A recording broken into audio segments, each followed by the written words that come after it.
अस्सलाम वालेकुम क्लास। कैसे हैं आप सब लोग? आई होप कि आप सब ठीक होंगे। आपके स्केड्यूल से तो यही लग रहा है कि बहुत मसरूफ गुजर है आपका लॉकडाउन जो है वो घर में। कुछ लोग जॉब कर रहे हैं, कुछ लोग घर में मसरूफ हैं, इसलिए क्लास का भी टाइम जो है वो हम लोग नहीं निकाल पाते। एनीवेज कोशिश होगी कि एक क्लास हम लोग जो है वो वीडियो लेक्चर रखें और एक क्लास ऑनलाइन रखें, ताकि आप लोगों की जो डिस्कशन वगैरह है, जो अगर आपको कोई क्वेश्चन समझ नहीं आता तो आप लोग पूछ सकें, क्योंकि रिसर्च का एक ऐसा सब्जेक्ट है जो मुझे लगता है कि डिस्कशन के बगैर जो है वो समझना मुश्किल होगा। इसी वजह से मेरी कोशिश यही होगी कि एक क्लास एक वीक में जो है वो आपकी इंटरेक्टिव हो, ताकि आप लोगों को जो चीज़ समझ नहीं आ रही आप लोग उसको मेरे से पूछ सकें। आज का जो लेक्चर है वो हम लोगों ने मेजरमेंट स्केल्स पढ़ने हैं। आई होप सो कि आप सबको स्लाइड शो हो रही होगी। एक मिनट जी, हाँ जी, स्लाइड शो जो है वो होना शुरू हो गई है। मेजरमेंट स्केल्स हम लोगों ने आज पढ़ने हैं। मेजरमेंट स्केल्स पढ़ने से पहले हम लोग ये चीज़ डिस्कस कर लेते हैं कि लाइक हर चीज़ को मेजर करने के लिए कोई ना कोई स्केल यूज होता है। लाइक आपने अगर अपना टेम्परेचर, अगर आपको बुखार हुआ है तो उसके लिए आप जो है थर्मामीटर इस्तेमाल करते हैं। अगर आपने अपना वेट मेजर करना हो तो उसके लिए जो हम लोग वेट मशीन इस्तेमाल करते हैं। और सिमिलरली हम लोगों को डिफरेंट चीज़ें मेजर करने के लिए डिफरेंट चीज़ों की ज़रूरत पड़ती है। ठीक है। Same is the case with research. हमें भी रिसर्च में वेरिएबल्स को मेजर करने के लिए डिफरेंट स्केल्स की ज़रूरत पड़ती है, जो कि यूनिवर्सली एक्सेप्टेड स्केल्स होते हैं, जिनको यूटिलाइज करके हम लोग चीज़ों को मेजर करते हैं। और इसी वजह से हम लोग जब स्टैटिस्टिकल एनालिसिस की बात करते हैं तो इंफॉर्मेशन को नंबर्स की फॉर्म में जब तक हम लोग नहीं कन्वर्ट करते तब तक हम लोग स्टैटिस्टिकल टेस्ट या जो है वो एनालिसिस नहीं कर सकते अपनी रिसर्च में। ठीक है। इसी वजह से जो हमारी क्वांटिटेटिव स्टडीज होती हैं वो बेसिकली मेजरमेंट स्केल्स को यूज करती हैं, और मेजरमेंट स्केल्स को यूज करने की वजह से हम लोग उन पे स्टैटिस्टिकल टेस्ट अप्लाई कर सकते हैं। जिसका मतलब ये होता है कि हमारी जो स्टडी है अगर वो कोई और भी कंडक्ट करेगा तो उसके भी जो है वो सेम रिजल्ट आना चाहिए, अगर हमारा क्वालिटी वर्क है। अगर हमारा क्वालिटी वर्क नहीं होता और अगर हम लोग जो है वो just for the sake of research research करते हैं, तो इसका मतलब ये है कि हमारे रिजल्ट जो है वो रेप्लिकेट नहीं हो सकते, और हर बंदा जो हमारा टॉपिक रिपीट करेगा उसका जो है वो रिजल्ट डिफरेंट डिफरेंट आता रहेगा। ठीक है। इसी वजह से हम लोगों को ये देखना पड़ता है कि हम लोग जो रिसर्च कंडक्ट कर रहे हैं उसकी क्वालिटी होनी चाहिए। एज यू ऑल नो कि हम लोगों ने अपने लास्ट लेक्चर में वैलिडिटी और रिलायबिलिटी को डिस्कस किया था, जिससे हम लोगों को आइडिया हो गया था कि वैलिडिटी और रिलायबिलिटी जो है वो मेजर करके हम लोगों को पता चलता है कि हमारा जो रिसर्च वर्क है वो क्वालिटी वर्क है भी या नहीं है। ठीक है। अच्छा जी, अब हम लोग बेसिकली आज के लेक्चर में देखेंगे what are the measurement scales, उनके लेवल कौन कौन से हैं, और हम लोग बेसिकली अपनी रिसर्च करते वक्त कौन कौन सी चीज़ों को मेजर करने के लिए, वेरिएबल्स को, ऑब्जर्वेशंस को मेजर करने के लिए कौन कौन से जो है वो स्केल्स यूज कर सकते हैं। ठीक है। चलिए जी स्टार्ट करते हैं। In statistical analysis, the type of information when provided by numbers is termed as measurement scale. जैसे कि इंग्लिश सबको समझ आ रही होगी लेकिन फिर भी मैं उसको उर्दू ट्रांसलेट कर देती हूँ। इंफॉर्मेशन को हम लोग जब नंबर्स की फॉर्म में कन्वर्ट करते हैं और जब हम लोग नंबर्स की फॉर्म में प्रेजेंट करते हैं तो इसका मतलब ये है कि हम लोग मेजरमेंट स्केल्स की फॉर्म में बात कर रहे हैं। ठीक है। ये ऐसे ही है, और हम लोग मीनिंगफुल वे में उसको कन्वर्ट करते हैं और असाइन करते हैं। आगे at the last of the slides हम लोग बेसिकली लिकेट स्केल देखेंगे, जो कि बहुत ज़्यादा कॉमनली यूज होता है। और आप लोगों में से जितने लोगों ने क्वेश्चन फिल करने का कई लोगों को इत्तेफाक हुआ तो उनको आइडिया होगा कि उन लोगों ने काफ़ी ज़्यादा क्वेश्चन में वही स्केल को यूज कर होते हुए देखा है। तो बेसिकली जब हम मेजरमेंट की बात करते हैं तो ये नंबर्स को साइन करता है, उन वेरिएबल्स को, लोगों को, ऑब्जेक्ट्स को, इवेंट्स को, ताकि हम लोग उनको मीनिंगफुल वे में स्टडी कर सकें। ठीक है। और मेजरमेंट का जो है वो मेजर करने का आइडिया यही है कि रिसर्चर जो है वो मीनिंगफुल जो है वो डेटा जनरेट कर सके, किन चीज़ों से, वेरिएबल से, इवेंट से, ऑब्जेक्ट से, और जो है वो और सर्टन रूल अप्लाई करने के बाद। ऐसा नहीं है कि मेरे पास जो है वो दो वेरिएबल्स अवेलेबल थे। लाइक मेरे पास जो है वो IQ टेस्ट अवेलेबल और intelligence of a person available है, टू वेरिएबल्स अवेलेबल हैं, तो मैं उनमें से अपनी मर्जी से किसी को 1 दे दूंगी, किसी को 2 दे दूंगी, ऐसा नहीं होता। सर्टेन रूल्स होते हैं जिनको हमें अप्लाई करके जो है वो अपने रिजल्ट को डिड्यूस करना पड़ता है, रिजल्ट को जनरेट करना पड़ता है। और ये हम लोग इस तरह से करते हैं ताकि अगर सेम रूल्स अप्लाई करके कोई और रिसर्चर भी उस रिसर्च को कंडक्ट करता है तो उसके भी सेम रिजल्ट ही जनरेट हो, डिफरेंट रिजल्ट जनरेट ना हो, ठीक है। इसकी एग्जांपल हम इस तरीके से ले सकते हैं कि अगर हम लोगों ने किसी का आईक्यू टेस्ट करना है, लाइक आईक्यू देखना है कि किसी का आईक्यू क्या है, तो हम लोग इंटेलिजेंट क्वेश्चन देखना है अगर किसी भी बंदे का, तो हम लोग क्या करते हैं, उसको आईक्यू टेस्ट प्रोवाइड करते हैं, ठीक है, जो कि एक टेस्टेड है, मतलब लाइक जो कि हम लोग उसको टेस्ट कर चुके हैं उसके रिजल्ट को, तो हम लोग बेसिकली वो टेस्ट फिल करवाते हैं लोगों से और उसके बाद उनके आईक्यू को देखते हैं कि वो किस तरीके से फॉल कर रहे हैं, ठीक है। अब इसको मेजर करने के लिए, आईक्यू को मेजर करने के लिए हमारे पास आईक्यू टेस्ट है, ठीक है। Same is the case with different psychological test. अगर हम लोगों ने किसी की पर्सनालिटी को देखना है कि वो ज्यादातर रिजर्व है, शाय है, या फिर बहुत ज्यादा सोशल है, एक्सट्रोवर्ट है, लोगों से घुलना मिलना उसको पसंद है, तो उसके लिए भी डिफरेंट साइकोलॉजिकल टेस्ट अवेलेबल है, ठीक है। These psychological test are basically measurement scales जो कि एक आदमी या औरत की जो है वो इंटेलिजेंस को, उसके जो है वो पर्सनालिटी को जज करता है, ठीक है, और बताता है बेसिकली, ठीक है। और यूनिवर्सली एक्सेप्टेड का मतलब ये है कि ये चीजें बेसिकली आपको अगर आप कहीं पे भी दुनिया के किसी भी कोने में जाके उन टेस्ट को अप्लाई करेंगे तो आपको जो है वो ऑथेंटिक रिजल्ट्स मिलेंगे, ठीक है। इसका मतलब ये है। अच्छा जी, अब हम लोग लेवल्स ऑफ मेजरमेंट की बात करते हैं। Basically there are 4 levels of measurement, namely nominal, ordinal, ratio and interval. these जो these levels basically tell us about the information provided by the variables। Like अगर हम नॉमिनल लेवल पे data को study करेंगे तो हमें पता चलेगा कि हमें कितनी इंफॉर्मेशन मिल रही है। फिर ऑर्डिनल, रेशो और इंटरवल लेवल पे स्टडी करते हैं अगर हम किसी वेरिएबल को, हमें पता चलता है कि वो कैसे रिकॉर्ड किए गए हैं और उनकी क्वालिटीज क्या है, लाइक हम लोगों को कौन कौन सी क्वालिटीज बताई जा रही हैं, ठीक है। अगर हम लोग नॉमिनल, ऑर्डिनल और रेशो और इंटरवल लेवल की बात करते हैं तो बेसिकली दीज आर 4 लेवल्स। और आपको पता होना चाहिए कि फर्स्ट लेवल पे लीस्ट इंफॉर्मेशन प्रोवाइड की जाती है और फोर्थ लेवल पे हाईएस्ट इंफॉर्मेशन जो है वेरिएबल के बारे में बताई जाती है, ठीक है। जब हम इसको वन बाय वन डिस्कस करेंगे तो आप लोगों को आइडिया हो जाएगा, और इनको याद रखना इन नहायत आसान तरीका है कि जैसा इनका नाम है वैसी ही इंफॉर्मेशन जो है वो ये प्रोवाइड करते हैं, ठीक है। आई थिंक मेरे से एक मसला हो गया, मैंने थर्ड इंटरवल था उसको मैंने थर्ड लेवल पे लेकर जाना चाहिए था। एनीवेज मैं इसको स्लाइड्स अपलोड करते हुए करेक्ट कर दूंगी। वीडियो लेक्चर में फिलहाल हम ऐसे ही चलते हैं। नॉमिनल जो स्केल है बेसिकली ये आपको बताता है नंबर्स की जो वेरिएबल्स हैं उनके नामों के बारे में, ठीक है, उनकी कैटेगराइजेशन के बारे में। ये ऐसे ही है कि हम लोगों ने वेरिएबल्स को जो है वो किस चीज पे कैटेगराइज किया, उनकी नेम्स की बेस पे कैटेगराइज किया, ठीक है। वो एक दूसरे से डिफरेंट है, ठीक है। और डिफरेंट होने की वजह से हम लोगों ने उनको म्यूचुअली एक्सक्लूसिव जो है कैटेगरीज में असाइन कर दी है। इसकी एग्जांपल्स कौन कौन सी हो सकती हैं, और ये लेवल ऑफ मेजरमेंट जो है वो लीस्ट इंफॉर्मेशन प्रोवाइड करता है, सबसे कम इंफॉर्मेशन जो है वो इस जो है वो नॉमिनल स्केल पे बताई जाती है वेरिएबल के बारे में, जस्ट नाम बताया जाता है, बाकी हम लोग और चीज जो है वो मेजर नहीं कर सकते, जज नहीं कर सकते, ठीक है। अब इसकी एग्जांपल्स कौन कौन सी हैं, जेंडर है, एथनिसिटी है, रिलीजन है, मैरिटल स्टेटस है। ये अब एग्जाम्पल से आपको अंदाजा होगा कि बेसिकली नॉमिनल सिर्फ नाम क्यों बताता है। जेंडर की जब हम बात करते हैं तो मेल, फीमेल, ट्रांसजेंडर, ठीक है, वी हैव 3 कैटेगरीज। अब इसमें अगर आप किसी को प्लेस करते हैं तो म्यूचुअली एक्सक्लूसिव कैटेगरीज हैं, ऐसा नहीं हो सकता कि मैं किसी को मेल में भी प्लेस कर दूं, फीमेल में भी प्लेस कर दूं, ट्रांसजेंडर में भी प्लेस कर दूं, ठीक है। एक्सक्लूसिव का मतलब ये है कि मैं जस्ट उसको उसकी क्वालिटीज की बेस पे, जो कि डेफिनेशन है यूनिवर्सली एक्सेप्टेड कि मेल कौन होता है, फीमेल कौन होता है और ट्रांसजेंडर कौन होता है, मैं उसकी बेस पे उनको जो है वो एक कैटेगरी में ही प्लेस करूंगी, ठीक है। Same is the case with religion. अब इस्लाम क्या है, कौन मुस्लिम है, कौन हिंदू है, कौन क्रिश्चियन है, ये चीजें मुझे पता है, लाइक यूनिवर्सली एक्सेप्टेड चीजें हैं कि लाइक यूनिवर्सली पता तौर पर पता है मुझे इनकी डेफिनेशन कौन कौन सी है, तो मैं उसी की बेस पे जो है वो इनको जो है वो रिलीजन को क्या करूंगी, असाइन करूंगी, ठीक है, कैटेगरीज में फॉल करूंगी जो अपने पर्सन व लोग हैं, ठीक है। इसका मतलब क्या है कि आप इसको ऑर्डर नहीं कर सकते, जो कि हमारी नेक्स्ट कैटेगरी ऑर्डरिंग की। हम लोग इसको ऑर्डर नहीं कर सकते, हम लोग ये नहीं कह सकते कि फीमेल इज मोर पावरफुल या female is number one and male is number two, या male is number one and female is number two. We can't say that thing in this category, in this level, ठीक है।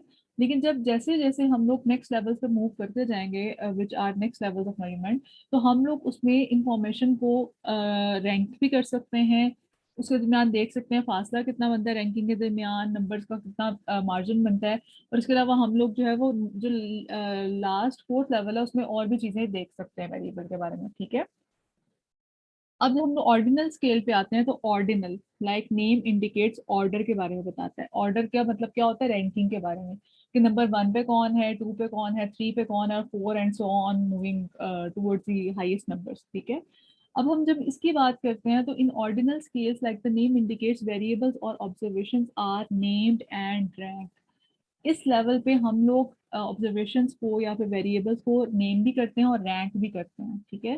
किस तरीके से, अगर हम लोग इसकी एग्जांपल्स देखते हैं तो हमारे पास ग्रेड्स आ जाते हैं, डेजिग्नेशंस एट वर्क प्लेस आ जाते हैं, इनकम लेवल आ जाता है और एजुकेशन लेवल आ जाता है। अब ये सबको पता है कि नर्सरी का बच्चा, ठीक है, उसका एजुकेशन लेवल क्या है, वो लाइक उस पे आता है, लोएस्ट लेवल पे आता है एजुकेशन वाइज, और एक बैचलर जो स्टूडेंट है वो हाईएस्ट लेवल पे आता है, ठीक है। Same is the case with designation at work place. जब हम लोग बात करते हैं किसी उसकी स्टाफ बॉय की, या हम लोग किसी बात करते हैं सीईओ की, तो हम लोगों को पता होता है कि हम लोग रैंकिंग वाइज एक हाईएस्ट और लोएस्ट जो है वो डेजिग्नेशन की बात कर रहे हैं, ठीक है। और ग्रेड्स का भी सबको आइडिया होता है कि हम लोग ऑर्डर वाइज जो है वो हाईएस्ट ग्रेड और लोएस्ट ग्रेड्स की बात कर रहे हैं, ठीक है। ऑर्डिनल स्केल्स में बेसिकली हम लोग जो है वो नंबर्स को रिप्रेजेंट करते हैं रैंकिंग ऑर्डर की फॉर्म में, ठीक है। और ये ऑर्डर क्या बताता है, वेरिएबल की क्वालिटी और क्वांटिटी बताता है, ठीक है। या तो वो हाईएस्ट लेवल पे है, लोएस्ट लेवल पे है, या फिर वो नंबर 1 पे है या नंबर 4 पे, या फिर जितने भी आपके पास अवेलेबल हैं उन उस लिहाज से जो है वो हाईएस्ट या लोएस्ट नंबर पे है, ठीक है। और इसके बाद जब हम लोग आते हैं इंटरवल स्केल्स पे, अच्छा इंटरेस्टिंगली यहाँ पे चीज ठीक है, इंटरवल स्केल्स हमारे पास सही आ रहे हैं। इंटरवल स्केल जो है वो थर्ड लेवल ऑफ मेजरमेंट है। थर्ड लेवल ऑफ मेजरमेंट की जहाँ हम बात करते हैं, इसमें हम लोग बेसिकली क्या करते हैं, तो इसमें 3 क्वालिटीज आ जाएंगी वेरिएबल्स की, ठीक है। First one is naming, second is ranking and third one is हम उस रैंकिंग के दरमियान फासला भी मेजर कर सकते हैं कि दो एडजेसेंट जो नेबरिंग पॉइंट्स हैं, डेटा पॉइंट्स हैं, उनके दरमियान फासला कितना है, ठीक है। इसकी एग्जांपल से आपको क्लियर हो जाएगा, लेकिन first of all we have to discuss के what are the interval scales. Variables that have familiar, constant and computable differences are classified using the interval scale। कि ऐसा ही है कि वो वेरिएबल्स जो कि हम लोगों को कांस्टेंट लगते हैं, कंप्यूटेबल मेजर हम जिनको कर सकते हैं उनके डिफरेंसेस को, हम लोग उनको क्या समझते हैं, वो कौन से वेरिएबल्स को कंसीडर किया जा सकता है, उनको इंटरवल स्केल पे कंसीडर किया जा सकता है, ठीक है। Like the name indicates, interval means कि आप दो पॉइंट्स के दरमियान डिस्टेंस मेजर कर सकते हैं, ठीक है। Same is the case with interval scale, आप दो एडजेसेंट डेटा पॉइंट्स के दरमियान मेजर देख सकते हैं। जैसे अगर मैं टेस्ट स्कोर्स की बात करती हूँ, तो स्टार्टिंग फ्रॉम 10 आउट ऑफ 100, 10 में अगर 20 ऐड करेंगे तो 10 पॉइंट्स का डिस्टेंस है, फिर 30 ऐड करेंगे तो 10 पॉइंट्स का डिस्टेंस है। तो सेम ये डिस्टेंस जो है वो कांस्टेंट रहेगा, चेंजेबल नहीं हो सकता। ऐसा नहीं होता हो सकता कि मैं अगर 10 पॉइंट्स और ऐड करूँ तो 20 कंसीडर करूँ या 30 कंसीडर करूँ, ऐसा नहीं हो सकता, ठीक है। यही सेम हमारे पास सिचुएशन है कैलेंडर ईयर्स की। लाइक आपके पास हर कैलेंडर ईयर में हमारे पास 12 महीने ही होते हैं, कभी 13, कभी 14, कभी 15 महीने नहीं होते, ऐसा नहीं होता, ठीक है। और कोरोना में हो सकता है कई लोगों को ज्यादा फील हो गए हों बेचारों को सिचुएशन की वजह से, लेकिन अदरवाइज अगर हम लोग बात करते हैं रियलिटी की, तो रियलिटी में calendar years are constant, they are computable, ठीक है। हम उनको मेजर कर सकते हैं विच आर कांस्टेंट, और वो कांस्टेंट नंबर कौन सा, 12 मंथ्स ही होते हैं हर साल में, ठीक है, उसको हम चेंज नहीं कर सकते। और अगर हम डिफरेंस फाइंड करेंगे तो एक महीने का दूसरे महीने से डिफरेंस जो है वो कांस्टेंट ही रहेगा। लाइक अगर मैं जनवरी से लेकर मिड जो आपका आता है मंथ आता है विच इज लाइक सितंबर आता है, जो बनता है, ठीक है। तो हम लोग उसमें सॉरी सितंबर तो 9th मंथ बनता है, 6 मंथ, बहरहाल जो भी एनिमल्स, ठीक है। आप अगर मिड उसमें आते हैं, ईयर में आते हैं, तो आपको आइडिया हो जाता है कि 6 मंथ्स के बाद हर ईयर में वही मंथ मिड में आएगा, ऐसा नहीं हो सकता कोई और मंथ मिड में आए, ठीक है। तो this is the interval scale example of. अब जब टेम्परेचर की बात करते हैं, temperature in Fahrenheit and centigrade are examples of interval scale. अब यहाँ पे इंटरेस्टिंग बात नोट करने वाली है, अगर आप लोगों को आइडिया है कि बेसिकली, उप्स बैटरी लो, 1 मिनट, मैंने इसको कनेक्ट किया था पर बैटरी क्यों लो हो रही है जनाब। आई थिंक अब इसको कनेक्ट हो जाना चाहिए। होपफुली हो गई होगी, ना हुई भी तो फिर चलें, एनीवेज जहाँ तक चलता है चलाते हैं। लेकिन मैं चेक कर ही लेती हूँ, एक minute, let me check my battery, yes it's charging.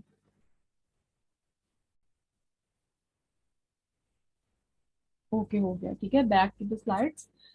अच्छा, अब हम जब बात करते हैं टेम्परेचर, अब मैं बात कर रही थी कि आप लोगों को पता होना चाहिए कि there are three scales to measure temperature, Fahrenheit, centigrade and Kelvin, ठीक है। अब इनमें बेसिकली डिफरेंस क्या है, डिफरेंस आपको नेक्स्ट लेवल पे जाके पता चलेगा, मेजरमेंट लेवल का, अगर कुछ लोगों को नहीं आइडिया, आई थिंक आइडिया होना चाहिए, साइंस सब पढ़ कर आए हैं। नहीं भी पता तो चले हम नेक्स्ट स्लाइड पे डिस्कस कर लेंगे कि बेसिकली तीन लेवल्स पे क्या फ़र्क होता है, फॉरेनहाइट, सेंटीग्रेड एंड केल्विन, ठीक है। Kelvin is example of ratio scale. Ratio scale क्या होता है हम उसको भी देख लेते हैं, विच इज़ दी, एक मिनट, आ गया जी रेशो स्केल, ठीक है। Ratio scales are the fourth level of measurement, और ये हमें सबसे मैक्सिमम इंफॉर्मेशन प्रोवाइड करते हैं ऑब्जर्वेशन और वेरिएबल्स के बारे में। किस तरीके से? Variables are named, ordered, and intervals are present between data points in addition with our true zero. Absolute zero भी हम लोग इसमें मेजर कर सकते हैं। रेशो स्केल में हम लोग complete absence of a variable भी मेजर करते हैं। ये ऐसे ही है कि अगर किसी के पास पैसे नहीं है, जीरो, ठीक है, तो इसका मतलब है कि उसके पास नहीं है, कंप्लीट एब्सेंस है उस वेरिएबल की, ठीक है। Same is the case with temperature, कि अगर टेम्परेचर जीरो पे है, लाइक नेगेटिव में जा रहा है, -1 -2 एंड सो ऑन, तो इसका मतलब ये है कि थर्मल एनर्जी जो है वो कंप्लीट हीट एनर्जी की एब्सेंस है। उस नेगेटिव होने का या जीरो होने का ये शो हो रहा है कि इसका मतलब है कि वहां पे उस वक्त कंप्लीट जो है वो थर्मल एनर्जी या हीट एनर्जी जो है वो एब्सेंट है, वहां पे मौजूद नहीं है। ये जो रेशो स्केल है ये बहुत रेयर यूज होता है मैथ मीडिया रिसर्च में, और हम इसको इस तरीके से यूटिलाइज नहीं करते हैं, ठीक है। जहां तक बात आती है इसकी एग्जांपल की, अगर हम लोग मैथ मीडिया में बात करें तो टाइम स्पेंट वाचिंग टेलीविजन। अगर कोई बंदा कंप्लीटली टीवी देखता ही नहीं है, लाइक उसको शौक ही नहीं है, या वो उसे टाइम नहीं मिलता, जीरो उसका बनता है मिनट, तो उसका मतलब है कि रेशियो स्केल पे वो आ जाएगा कि लाइक उसको जो है वो हम लोग कंप्लीट एब्सेंस कंसीडर करेंगे, ठीक है, उस वेरिएबल की। और ट्रू जीरो रेफर्स क्या करता है, एब्सोल्यूट जीरो या ट्रू जीरो बेसिकली क्या रेफर करता है, वो ये रेफर करता है कि complete absence of the characteristics being measured. जिन चीजों को वेरिएबल्स की हम मेजर कर रहे हैं वो कंप्लीट एब्सेंट है, उसकी मौजूदगी नहीं है, ठीक हो गया। These are basically the four levels of measurement, जिसकी बेस पे हम लोग वेरिएबल्स को मेजर करते हैं। और आप लोगों को आइडिया होगा, अगर हम कोई क्वेश्चन फिल करते हैं, अगर आप लोगों से कभी किसी ने मौका, कुछ नसीब को मैसर आ गया हो आपसे क्वेश्चन फिल करवाने का, तो आप लोगों को आइडिया होगा कि उसमें जो है वो बेसिकली आपसे आपका जेंडर पूछा जाता है, आपकी एजुकेशन लेवल पूछा जाता है, और इसके अलावा जो है वो आपकी, अक्सर ऐसा होता है कि इनकम लेवल भी पूछ लिया जाता है, ठीक है। फिर उसके बाद क्वेश्चन कौन कौन से आते हैं, आपसे आते हैं कि डू यू वॉच टेलीविजन और do you use social media, ठीक है। उसके बाद बाकी डिफरेंट क्वेश्चन आते हैं। अब डिफरेंट क्वेश्चन जो आते हैं आगे बेसिकली ये इंडिकेट करते हैं कि आपकी लेवल ऑफ मेजरमेंट के अकॉर्डिंग जो है वो कैसे जो है वो रिसर्चर डेटा कलेक्ट कर रहा है, ठीक है। जब हम लोग डेटा कलेक्शन पे आते हैं, ठीक है, जो कि हमारे आगे हम लोग नेक्स्ट वीक पढ़ेंगे, स्टार्टिंग करेंगे डेटा कलेक्शन, जो मेथोडोलॉजीज हैं वो कौन कौन सी हैं, जिसमें आप कई जो है वो स्लाइड्स लाइक आप लोग प्रिपेयर कर चुके हैं असाइनमेंट, जिनमें कंटेंट एनालिसिस है, केस स्टडीज हैं, इंटरव्यूज हैं, ऑब्जर्वेशन मेथड है, इसके अलावा फोकस ग्रुप है। These are basically data collection methods, ठीक है, जिनके जरिए हम लोग क्या करते हैं, डेटा कलेक्ट करते हैं। तो जब हम उन चीज़ों को डिस्कस आप लोगों ने किया होगा, आप लोगों ने पढ़ा होगा, आप लोगों को आइडिया होगा कि वहाँ पे डिफरेंट चीज़ें आती हैं, ठीक है। जब हम लोग सर्वे मेथड यूज करते हैं, जो कि हम लोग अपनी नेक्स्ट क्लासेस में डिस्कस करेंगे कि how to design a survey questionnaire and how to prepare questions, तो आपको आइडिया होगा कि हम लोग एक स्केल यूज करते हैं जिसको हम लिक्विड स्केल कहते हैं, ठीक है। This scale is called liquid scale, ठीक है। और ये मोस्ट कॉमनली यूज्ड स्केल है मैथ्स मीडिया रिसर्च में। इस स्केल को यूज करने का फायदा क्या होता है कि आपके पास 5 पॉइंट्स के ऊपर डेटा आ जाता है, जिसको हम बाद में एसपीएसएस में कंप्यूट करके उसमें से जो है वो स्टैटिस्टिकल रिजल्ट निकालते हैं, स्टैटिस्टिकल टेस्ट अप्लाई करके जो है वो रिजल्ट जनरेट करते हैं, ठीक है। अब यहाँ पे आप देखेंगे नंबरिंग हुई है 1 2 3 4 5, ठीक है। इसका मतलब, और ऊपर स्कोर लिखा हुआ है, ठीक है। इसका मतलब ये है कि strongly disagree is equal to 1 and strongly agree is equal to 5, ठीक है। इस स्कोर की बेस पे हम लोग जो है वो अपने डेटा को जो है वो कंप्यूट करते हैं एसपीएसएस में, और उसके बाद जो है वो हम लोग अपना रिजल्ट जनरेट करते हैं, ठीक है। और इस स्केल को हम इसलिए यूज करते हैं क्योंकि यूनिवर्सली एक्सेप्टेड स्केल है, ये ऑलरेडी टेस्ट हो चुका हुआ है, इसी वजह से हम लोगों को जो रिजल्ट कलेक्ट करने हैं उसमें आसानी आ जाती है। और अगर कोई और भी वो बंदा स्टडी करता है लिकिड स्केल को यूज करके, तो इसका मतलब क्या है कि उसका भी रिजल्ट हमारे से सेम या सिमिलर ही आएगा। ठीक हो गया। अच्छा जी, मेजरमेंट स्केल्स की जहां तक बात है, हमारे पास सिर्फ 4 मेजरमेंट स्केल्स है जिनको हम लोगों ने देखना है। और लिक्विड स्केल बेसिकली वो स्केल है जो कि हम लोग मोस्ट कॉमनली यूज करते हैं अपनी रिसर्च, जो मैथ मीडिया रिसर्च है। और जब हम लोग सर्वे क्वेश्चनर भी डिजाइन करेंगे तो हम लोग इसी के बेस पर जो है वो अपने सर्वे क्वेश्चनर को डिजाइन करेंगे, ठीक है, जिसमें आपके पास ऑप्शंस होंगे स्ट्रांगली डिसएग्री, डिसएग्री, न्यूट्रल या अनडिसाइडेड, या फिर एग्री और स्ट्रांगली एग्री। ठीक हो गया। This is for all today. आज का टॉपिक जो है वो यहीं तक था। आई होप कि आप लोगों को समझ आ गई होगी अगर आप लोगों ने पूरा सुना होगा तो। अदरवाइज अगर नहीं समझ आई तो आप लोग मुझसे नेक्स्ट लेक्चर में पूछ सकते हैं कोई भी question regarding the slides. Okay, thank you so much for today.